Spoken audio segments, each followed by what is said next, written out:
Hola.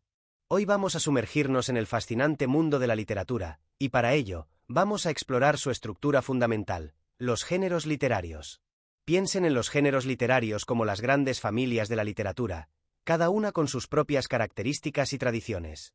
Son como diferentes formas de expresión artística, como la pintura puede ser un retrato, un paisaje o una obra abstracta. La literatura, como toda forma de arte, busca comunicar algo. En términos generales, podemos decir que su forma es el lenguaje que utiliza, y su contenido es el mensaje que quiere transmitir. Los primeros grandes pensadores que se dedicaron a clasificar la literatura, Aristóteles y Horacio, ya notaron estas diferencias fundamentales. A grandes rasgos, la literatura busca reflejar la realidad que nos rodea, pero también fomentar un pensamiento crítico y formativo en nosotros, los lectores. Ahora, ¿cuáles son estas familias de la literatura?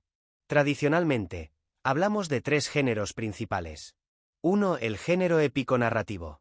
Imaginen a un antiguo bardo, cantando historias de héroes y dioses. Eso es la esencia del género épico.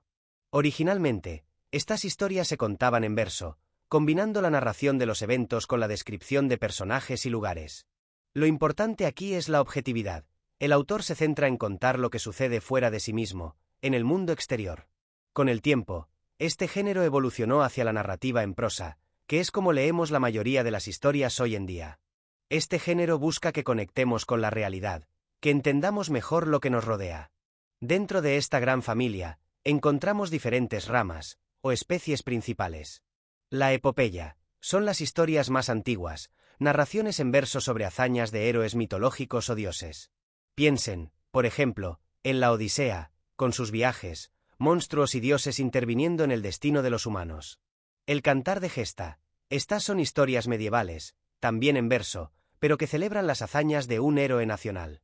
Un ejemplo clásico es el Cantar del Mío Cid, que narra las aventuras de un guerrero castellano.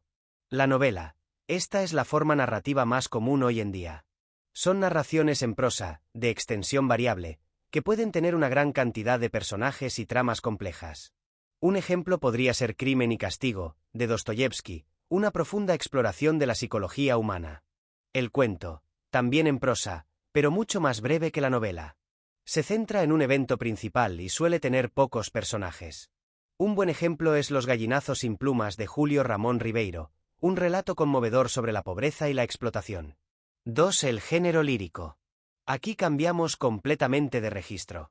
En el género lírico, la subjetividad es la reina. El autor nos abre las puertas de su mundo interior, expresando sus emociones, sentimientos, pensamientos más íntimos.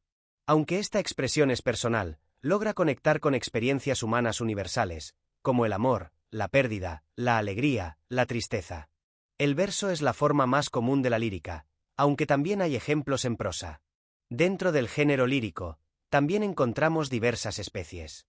La oda es un poema que exalta algo o alguien, ya sea una persona, un objeto, un lugar, una idea. Puede ser una celebración de la belleza, del amor, de la naturaleza. Piensen en un poema como A la vida retirada, que celebra la tranquilidad y la simplicidad de la vida en el campo. La égloga es un poema que nos transporta a un mundo pastoril idealizado, con pastores que dialogan sobre el amor y la naturaleza.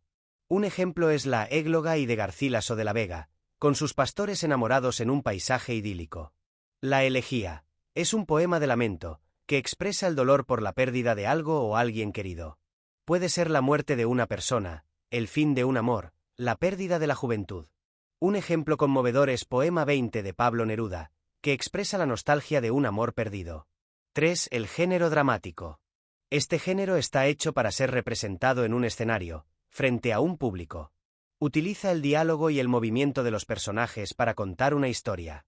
Es una mezcla interesante de subjetividad, los sentimientos y pensamientos de los personajes, y objetividad, la acción que se desarrolla ante nuestros ojos.